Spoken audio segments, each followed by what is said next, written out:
All right. Happy New Year, everyone. We have officially made it out of the history portion of the Bible. And I have to say, I am actually so excited for this study.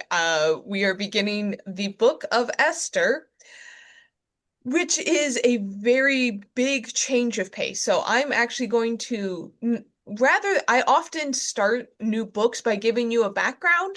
I'm going to see what we can deduce by some investigative reasoning before I give you the nuts and the bolts and the background of this.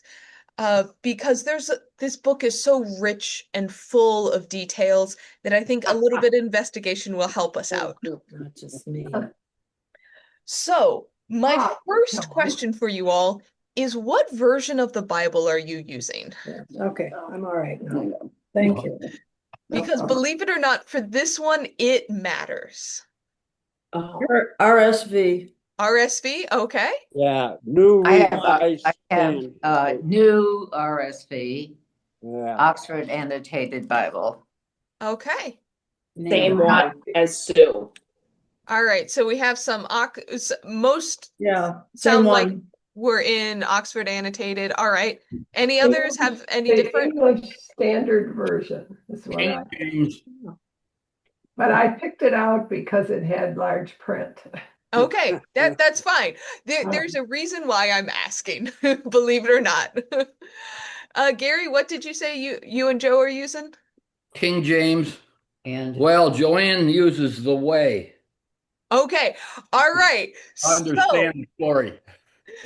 all right, Gary, you're gonna be my example here because Oh, gee. I want you, just for funsies, everyone open up to the first verse of this chapter. And Gary, I want, if you would be so kind, could you read me what your first verse of Esther says? Yeah, but how am I going to deal with this guy's name? Okay. Now it came to pass in the days of Ahasuerus, which it reigned from India even unto Ethiopia over uh, over 107 and 20 provinces. 127 would be. All right, pause. Can I pause you there? I'm sorry to interrupt. Okay. All right, I have misunderstood slightly. I'm just going to give you a warning here. All right, so evidently yours, I was doing, while I was a tad bit late, is I was doing some additional research. So that, um, because the Catholic Bible, the King James Bible, and the Protestant Bibles do not agree on what is included in the Book of Esther. And Gary, unfortunately, you have the difficult version of all the names. You have the Greek version of the names. So evidently our twos start the same. What I am working with for you all, just for context, I have the NRSV, the New Revised Standard Version, but it has additional books in it. It has the apocryphal and Deuteronomical books. So I have two versions of yeah, Esther. I've got that too. Oh, So just Perfect. I was looking it up just beforehand. I was like, which version of the Bible chooses the Hebrew version and which chooses the Greek version? This is the Greek and the Apocrypha. Yeah. So Great. the traditional King James, I can't say for the updated ones, the traditional King James uses the Greek and Latinate version Oh, of the story, where the NRSV, the NIVs, a lot of those use the Hebrew version, which is significantly shorter, which is why I was asking. I thought they started different, Xerxes? but the additions evidently come in a different spot. Is it Xerxes? So that's the next question is, what is the king's name in your Bible? So Clay, does yours say Xerxes? Well, mine's the big one with the A, but the note at the bottom says that it's actually Xerxes. Emperor. So that, and I'd heard that name before. somewhere in life. Yeah, that's in the notes. So it Right. just let me know that it was, but it Mhm. didn't indicate that one was Greek and one was Hebrew. So So I didn't know, I wondered about that. How about Ahasuerus? So the pronunciation that comes to us through the Hebrew is Ahasuerus. Like Ahasuerus. almost like you're saying it's Oh. hazardous, Yeah, Ahasuerus. Ahasuerus. Okay. Okay. And yes, it is understood that this king is likely understood to be Xerxes the First, who is a very famous king. Yeah. But also there's a chance that all right, bear with me with the pronunciation of this one. I did not practice one. Artaxerxes. Artaxerxes. Artaxerxes. But the Greek, which the King James Version will use, has a different pronunciation. Like I said, it was Hellenized in the translation of it. So Ahasuerus is the Hebrew version, and then we have Artaxerxes is the version that we get in the Greek version, which is a different king. But it might be Xerxes as It well. might be right? Xerxes. Yeah. Huh. Interesting. But phonetically, this looks like Ahasuerus. That's how I was pronouncing it as I read it to myself. Mhm. This is one where I had to look it up because I did not. I genuinely did not know how this one was gonna shake out. Let me let's see. I'm gonna put it in the chat just so the phonetic pronunciation that at least the internet came up with. And you will see if you open the chat, it's as has you or us. Yeah. And Now, I'm gonna leave that up because I'm gonna struggle with this. Okay. Or I'm just gonna call him the king. Just Okay. make it simple. We're just gonna call him the king. He's the only king Calling in the story.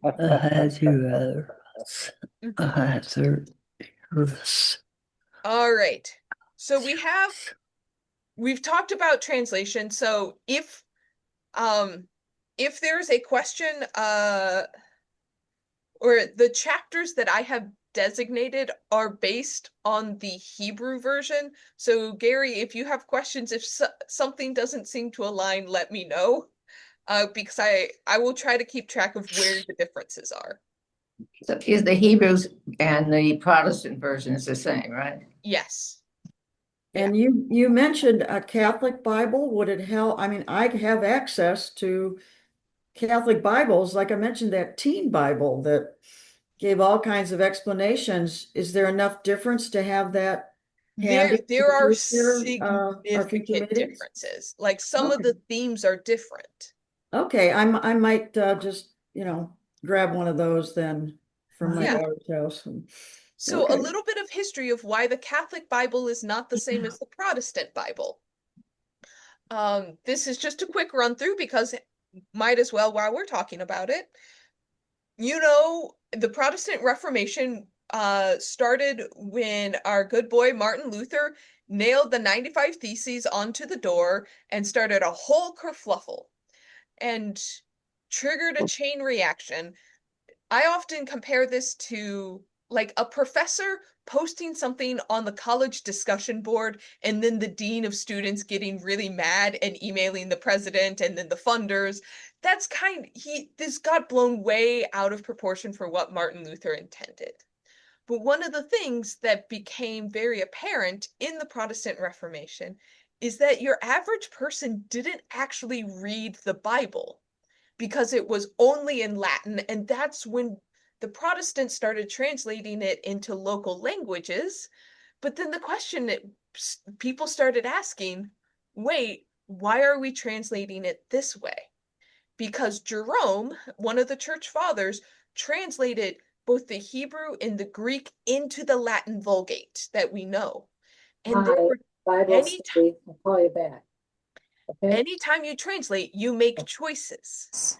And so what they noticed was they were translating off of a translation off of a translation.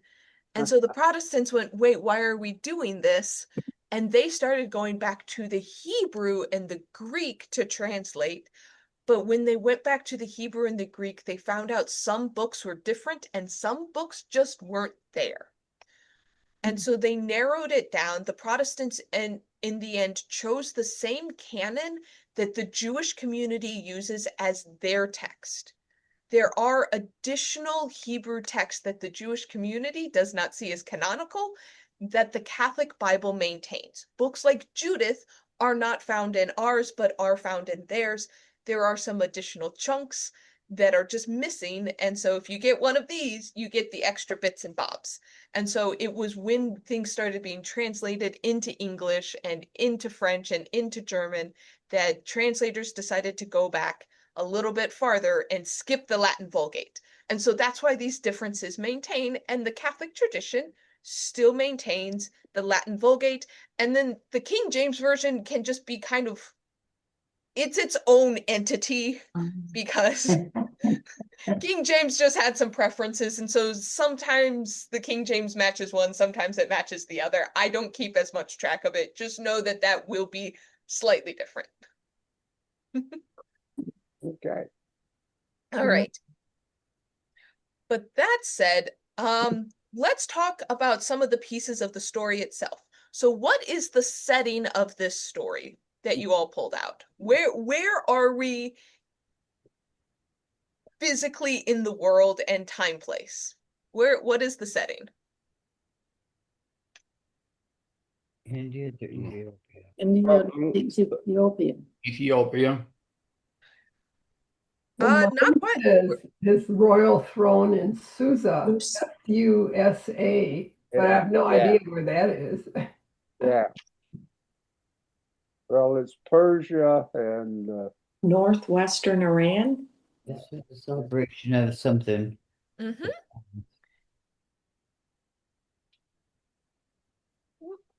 And so this would be the time when Persia is going to take over Babylon? But every part of So Medina. this is the question. So we are in the Persian Empire. You are correct. We are in one of their capital cities, which is Susa. If you read the notes, you will see that Susa is the winter capital. It is the winter retreat of the kings. They have another location for the summer months. Persepolis is the summertime capital. Susa is the wintertime capital. And then the question is, what is the time period? So we have a Jewish community in Persia, in the capital city. The question is, when would you guess this is happening? well, yeah, I couldn't tell. Is it after the Babylonian conquest or Yes. before? It But is. it's after. It is well after the After Babylonian that, conquest. and we haven't even read about that yet. So this is one we are taking a large leap forward. Yeah, in time. Yes. So this takes place in and around the 4th century BCE. Okay. We are close. Actually, let me look this up real quick. So this is the Jewish community that sort of kind of stayed and didn't go back to Judea. Right. This is a diaspora community. This is not the people who went. They did not go back. Okay. These are the people who stayed, and when Persia kind of conquered, they have migrated even farther east. Okay. So this is while Judea exists at this point, the temple is being rebuilt. This is a different population. Okay. And I looked it up. The guesstimation that this is in the 4th century puts this in and around the time of the Battle of Thermopylae. Like that is we're not talking like the identical years, but this is the general time frame. We're talking the years of Athens and Sparta at like peak time. So that's going on in the Mediterranean, and we're in modern day Iran, in far, far away. in a group of people that has little connection to Jerusalem. These are not Yeah. the Jews that went back. These are the Jews that stayed out and about. They assimilated. They even traveled farther east from Babylon. They went from Babylon further east. Okay. So what are you expecting if this is a diaspora group of people? Well, I believe okay. I didn't look up all these dates, forgive me. The Chris, so this is I did. post-exile. yes. Okay. Because So this is a story Mhm. of people. The story is set in post-exilic times. Mhm. And some of the people are there, but this is a story really about a group of people who are ruled by this Ahasuerus.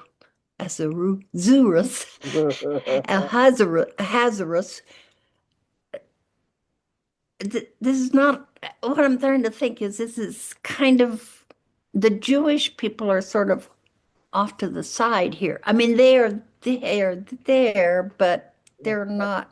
It's not about. It is about them, but it isn't about them. Yeah. Yeah. In chapter 1, there is no Jewish people in the beginning of the story, and that is a great observation. And yeah, we are not at the center of Jewish life. We are way on the margins of Jewish life. I looked it up just because I like to know our place. The Babylonian exile ended in 538. So we are well ahead of this, over 100 years after the exile ended.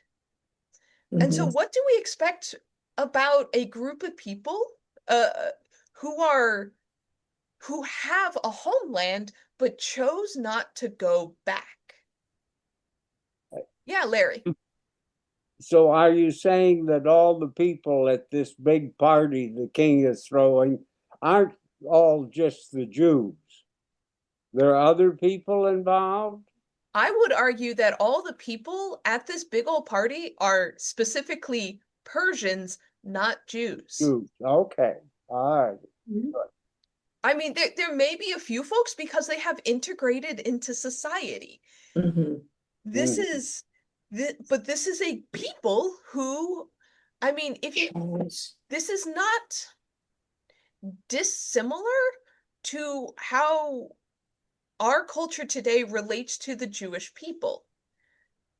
Once again, there is a Jewish ethno-state that has been established, but not every Jewish person wants to live in Israel. We have a Jewish community down the road.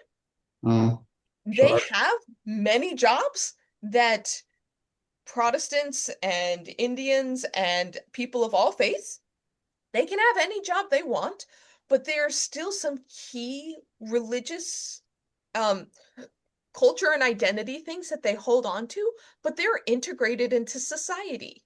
And what we will see is the Jewish community has somewhat integrated into this Persian society, but they are not the majority here. They are very much a minority group, but they are no longer an underclass like they were in Babylon. So they are not subjugated like they were. They are free to be in and about the world, but they have their own cultural identity, but not enough that they want to return home. Okay. Well, they got a king that throws big parties, what more could you ask for? Right. All right. So let's start talking about some of the characters and investigating here. What have we learned about King Ahasuerus? What are some descriptions that we've learned about him through this process? What's he like? What's being around him like? Oh. Well, he wants to show off his riches. Yeah. And he's generous, I guess, while he does it. He likes to show off his women also as his queen. Uh-huh. So he's a bit of a braggart, but he has evidently a lot to brag about. He is wealthy and he is generous. But Well, he is the king. he is the king. So do we think he is a good king at this point? No. Why not? Well, he's got a whole bunch of advisors. He's got 7 eunuchs around to just act at his whim. And then when he's going to make a decision, he gathers up 7 leaders and tells them that they're going to go tell what's her name, to come visit him. So Okay, so he's not running. He's his wife. Yeah, he's running the party. He's not running the country. okay, so you picked up on actually something that will be a key point in this story. So the king is in power and control, but he seems to really value the thoughts of other people. He wants advice. When his queen disobeys him, he's not just taking the authority and stepping forward. He's asking his inner circle, how do I handle this situation? And this is something to know about him. So he has a sense of generosity. He seems to have enough wealth to back up his generosity, but there's also this indecision about him. But isn't this just asking your circle of advisors? I mean, I think Trump asked his circle of advisors, right? So advisors are good. I just want us to keep it in our head that he's constantly asking for advice, which could be good, could be bad. We'll see how it plays out, but it is a key trait to pay attention to, is how he interacts with other people. I'm just saying that now. Pay attention. I don't think that we can really tell what kind of a king he was at this point. Because it doesn't tell us. It just tells us he's generous and very rich. But he could be a good king as well. And he does listen to his advisors, which might be good or might be bad. I don't know. Well, he likes a wife who obeys him. Yeah, definitely. So that is another feature. This is a patriarchal culture. And a lot of this plot is kicked off because men are afraid of willful women. That is also a key feature in this story, is the machinations of women. All right, Gary, I saw a hand. What were you thinking? But at the same time, he's not all that controlling. He's very social, but the queen had her own party. So, it wasn't like he had to be the center of everything. He allowed that kind of thing to go on. Right. So like these characters are textured. They're not. This is one of the times where we're going to get a lot of detail. This is not a sparse, like, we have how many chapters and it tells one story. We are in a very different genre of the Bible. And so we have this king that has this texture to it. He allows the queen to throw her own party. Notably, culturally, in Persia, men and women could eat together. It was not that the two realms had to be separate, which shows that, the king is allowing the queen to throw her own party. That is an allowance he is giving her. Because he could just say, like, oh no, your party is going to be a part of mine. So we see some of this generosity and some of this freedom. He's not a tyrant per se. He does get angry though. So what have we learned about Queen Vashti? What do we think about the queen in this story? She's very independent. She is. She's fairly reckless. Reckless? Why do you think she's reckless? To defy her husband, to defy the king. I mean, she must have known there would be repercussions Yeah, that's bad. you would think.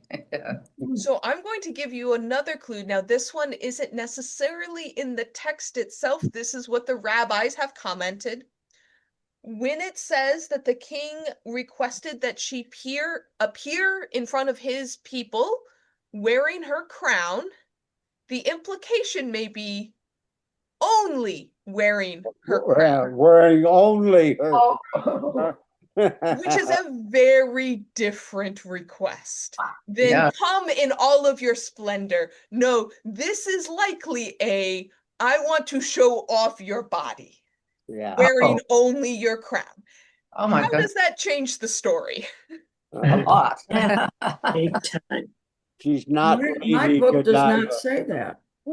So this is My notes say that she is to appear in her royal attire, not unattired. That's a word. this is one where let me look up what's the Hebrew here. I have my translation software going just so I can make sure I can look up these loan words here. Give me a Yeah, moment. so I saw her all dressed up, not undressed. You have the children's version of the Bible. I don't know, the Oxford guys, the Oxford people, whatever they wanted to say. Okay.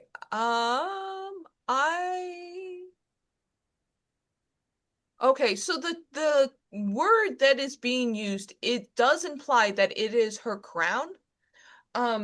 There is like I said, there is always choices when you translate, but the idea that she is only wearing her crown comes not from the strict Hebrew, but the rabbis commenting on the Hebrew.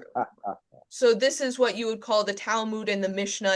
They write around to help people interpret. So the Jewish community, the Jewish interpretation is that she is to appear in nothing but her crown. That is what the rabbis have traditionally interpreted this as, which Protestant translators, you can go with the rabbis or you can disagree with them. Yeah, Jen? It kind of goes along with all the detail, like you were saying, this is a different genre. There's a lot of attention paid to preparing women for the king's presence. So the whole cosmetic, it's not putting blush and lipstick on. It's going, according to my notes, it's this whole massage thing and 6 months with a certain kind of oil. And then, so their whole bodies are being prepared for him. And that makes me kind of think that in this patriarchal, I can kind of imagine him saying, yes, I want to show you off. So it makes sense in the context of those details to me. Yeah. So we'll get to some of the baths and the details, and we'll talk about why all of that is necessary. But yeah, beauty is a more holistic beauty. But Clay, I see you trying to jump in. It's just another note in my Bible that says that this is not a Persian name for this gal, and that she's perhaps a royal concubine, because the queen's name is Amestris, which is Persian. So is this that confused me? Is this the queen, or is this just the queen for a day, or right now, or what's going on with the real queen? So here is the question I have is I'm not gonna Gretchen, did you want to interject before I kind of digress? Well, that's part of the whole story issue, because the king Xerxes had a queen whose name was, I think, what you said, Clay. And so that's a whole part of the kind of the story. And I think so I think that's where that comes from, that note comes from, because they're trying to, it's kind of a funny thing to do this, to take a story and then try to connect it historically, and it does and it doesn't connect really. Like, I think, why did they call her Vashti when the real queen's name was not Vashti. I mean, I don't know. It gets kind of confusing. And what kind of who among Protestants would ever say that she was called and she was expected to come en natural? I mean, you know, that would never happen. In the time. So the question where I will divert us a little bit, which will somewhat answer some of these questions, is what genre of story are we looking at? If you were to catalog this in a library, what genre do you put this under? I think it's romance. It's like a battle of the sexes or something, you know, like okay. There's some control here. Mm-hmm. So we do have a bit of the romance, which there are movies made of this, and there's one in particular that really highlights the romance of it. So yeah, there's romance. What else? Well, I was thinking Taming of the Shrew. Where, you know, you say, well, when I call my wife, she will come.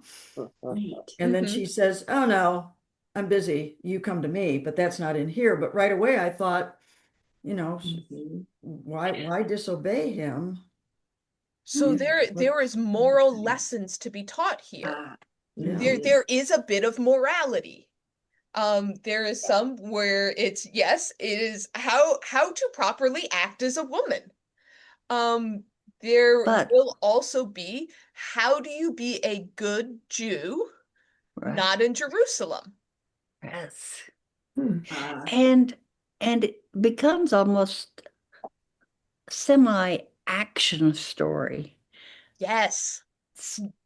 This definitely has action and adventure. There's a part that we won't see. Oh, yep, Larry, go for it. Well, but the king is Persian. Yeah. He's not Jewish. So it's not a story about a Jewish king and a Jewish ruler and so forth.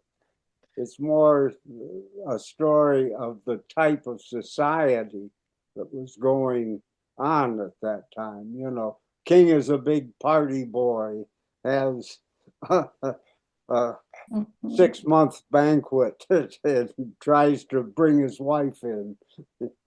So, since the Jewish people are not in control in this story, Right, yeah. Why would the Jewish community hold on to this story? Why would this become part of the Jewish canon? If it's not about a Jewish king, if the Jewish people are the underclass, why hold on to this one?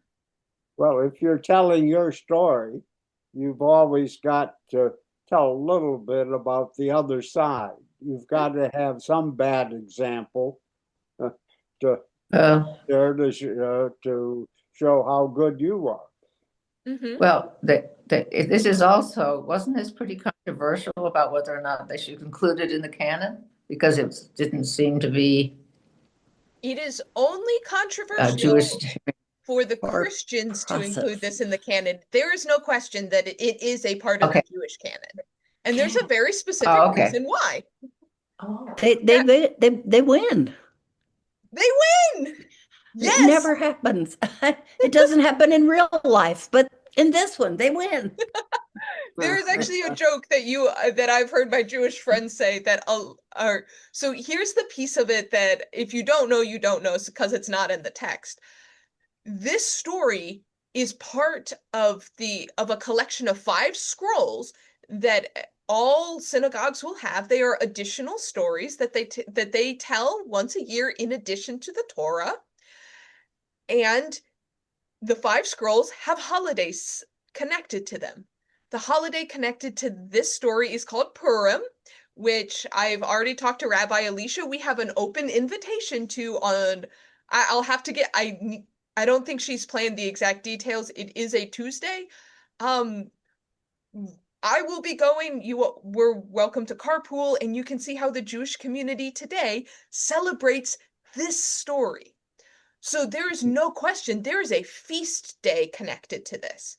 The background and the origin of the feast day is interesting. There are some that say, well, this was a Persian holiday that the Jewish community kind of like made into their own. And there's some that it's like, this is a story that follows the Jewish trope of they tried to kill us, they didn't, let's eat.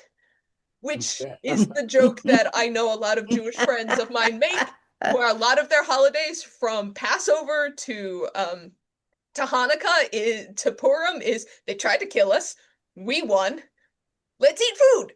Yeah. So this story does have a happy ending, but it's connected to a Jewish holiday, which is why it remains in their canon, whether or not Christians have any fuss about it.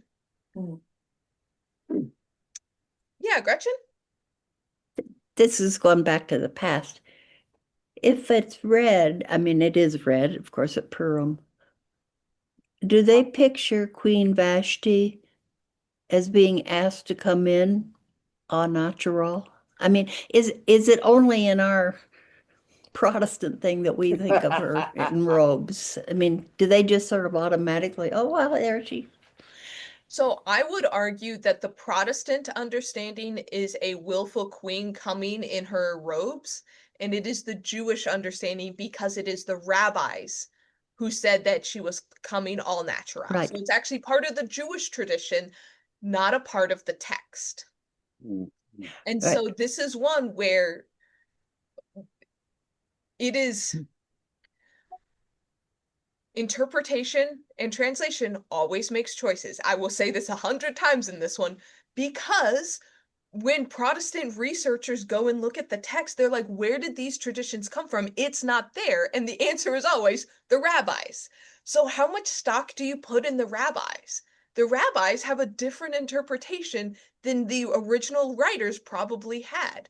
So there's just some things that are culturally part of the story that came centuries after it was written down, and we just have to live with that. I personally, out of respect for the Jewish community, I give a lot of weight to the rabbis just because this is primarily their story, not mine.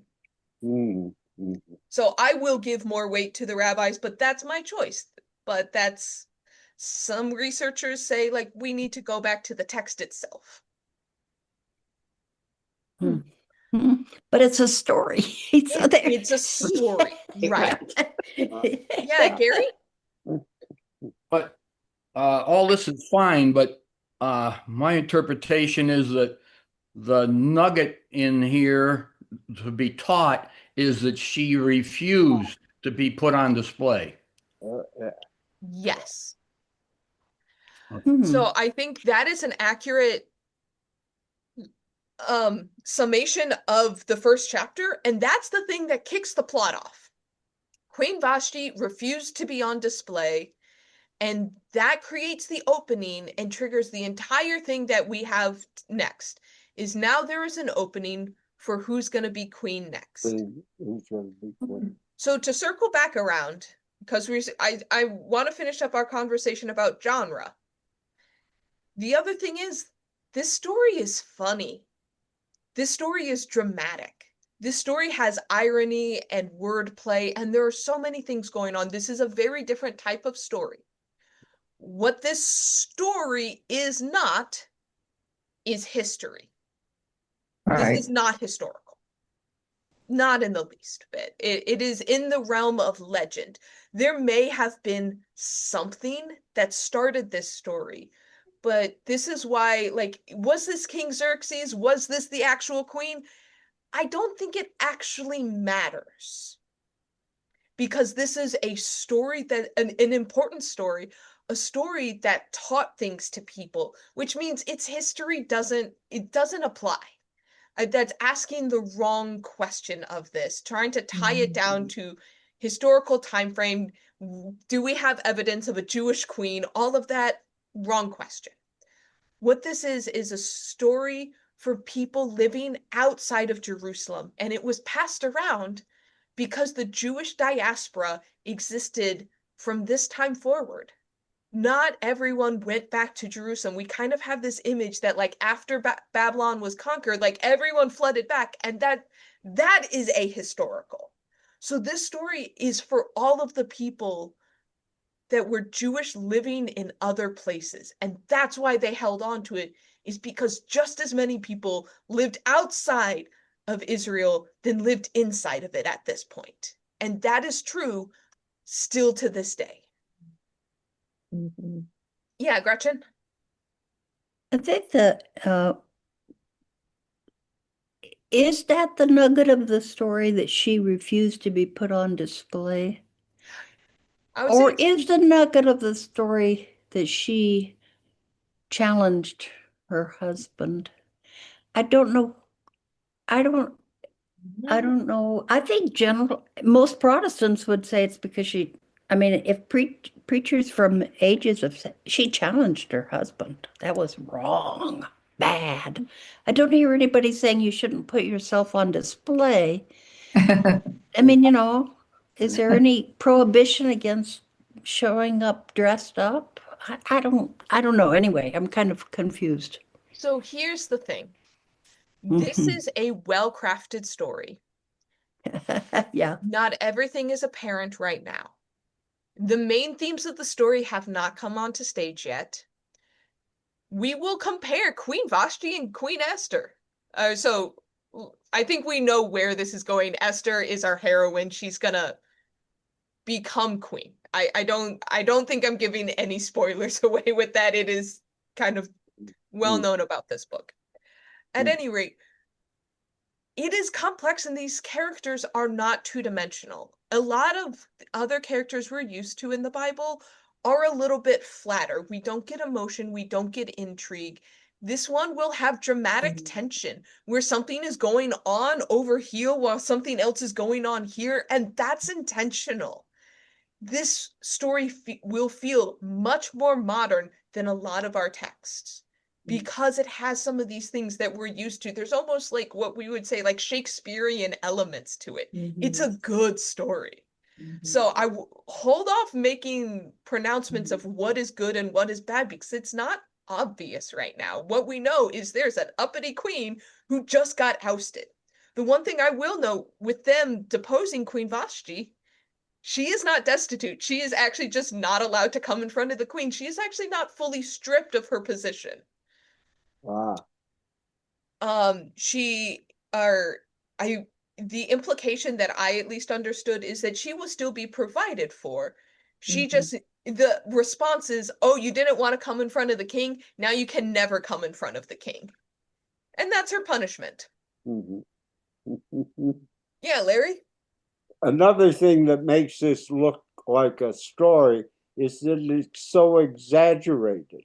Oh, yeah. The king is throwing a banquet for 6 months. Then they have a dinner that lasts 7 days and they all get drunk. I mean, this is sort of one just grand tale. We're along for the ride here.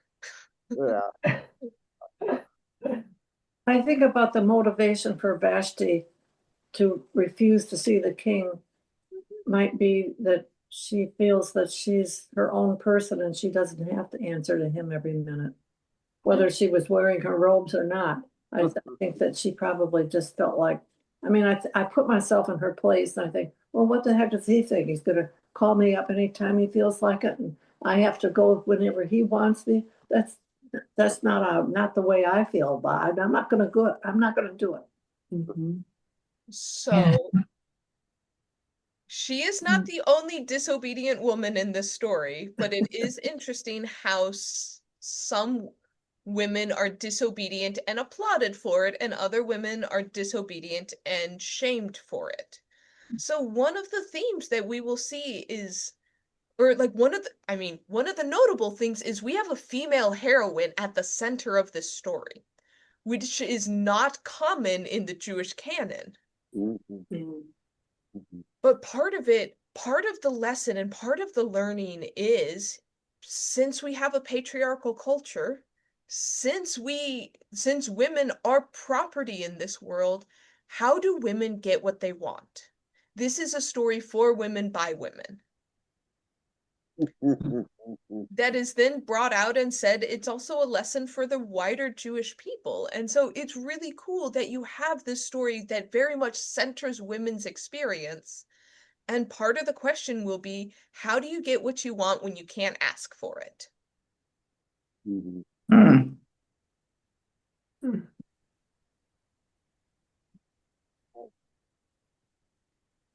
So with 10 minutes left, any other observations, anything else that we didn't quite touch on? This is just a basic introduction. This is just kicking off the plot. There are so many characters we have yet to meet. Yeah, Gretchen? One of the things I think is interesting in this story are all the names. That there's a name for every eunuch. There's a name for people here. I think that's a kind of curious. It's better in a story to really have names, I guess, like instead of saying six eunuchs came, you name them, you give some personality. I don't know. I think it's interesting. So why give them names? Why did this book choose to win? Most of the time, we don't even get names of main characters. Yeah. Well, it does show ethnicity, though, doesn't it? To a certain extent. Is this a Persian name? Is this a Jewish name? Is this, so it would at least give a little more information. Who cares whether your slave's name is Joe or Bob? What difference does it make? It doesn't. But in the same way that our modern ears would hear something different if your gardener's name was Joe versus if your gardener's name is Jose. It does have that cultural tone to it that we miss. We don't have that, but they are definitely working with that. You can tell who is who, kind of by the sound of it. But I think that, Gretchen, one of the other things you kind of pulled out is it feels much more textured when your side characters have names, which is one of the things that makes this story feel more modern, a little bit more believable. Right. I think when you add that kind of detail, it sounds like, boy, this is real. Yeah. Yeah, it draws you in. Yeah, you can actually start to kind of have associations based on what you might know of a name. It might bring up a recollection of someone you know and makes you more a part of the story. You can envision yourself in this world. Mm-hmm. Yeah. Alrighty. And since we've been in the Middle East, so to speak, all of a sudden we're in India. Well, I mean, at least to me, it felt very different when I started this, that we're going to be in India. How did the Jews, how did the Israelites get there? So clarification here, because I've heard a few locations thrown out. The introduction says that the king owns land from Ethiopia to India. So this is saying that this is taking place during the peak of the Persian Empire. Where we are is still modern day Iran. However, a lot of people don't know Iran is not, the landscape is not the same as Iraq. When we think of Iraq, we think much more like desert camel. Like it is not ubiquitously desert, but it is a much more desert climate. Persia has a lot of rainforest in it. So this is getting closer to the Indus Valley, but we're not quite in India. Persia does own some of India at this point, but we're not quite all the way that way. We are still in modern day Iran. Okay. It's just this king owns a very big portion of the world at this time. So basically, this is kind of saying it is an ancient way of saying from Ethiopia to India is kind of like saying, oh, he went as far as Timbuktu, which there is a Timbuktu. It is in Africa, Northern Africa, but we in our cultural imagination that says like it is at like way far away. Ethiopia, that's about as far as they could imagine the world going. Europe, they have no idea what Britain is. Britain doesn't exist to them. Ethiopia is the farthest away. So this king has the most amount of land that these ancient people can even imagine. So they're kind of placeholders for these things. Which is once again, there is an elevated sense where this once again feels almost beyond belief. This is larger than life. This is a story at its heart. So, Yep. The detail that makes it more and more of a story is with all this party going on for months, they had a decree apparently that people were to drink as much as they chose. There were no restrictions, but nobody's going to be forced to drink, or those that want to drink heavily. I thought that was kind of a neat detail. Right. And this is a real open party. Yeah. Right. Open house. All right. Well, folks, we're about at the end of our time. Any final thoughts for today? All right. Well, I hope we have a lot of fun with this one. I will say I was very tired after concluding so much. We were in the dredges of history. And so now to get this fun story, and I pick out the details, pick out the irony, keep track of names. This is one where I have a feeling a lot of these names are going to be new to us. So I have my running scorecard of names and themes that I'm going to be keeping by my side to help us keep people straight. But I really hope we have fun with this one. Okay. Well, I think it's great that you have the rabbi comments about it. That really adds texture. I mean, so they read this story once a year, and it's a big old party for them too. So I love Purim. I think it's a great holiday. Now, what version do they read? They read the Hebrew. They read the Hebrew. Mm-hmm.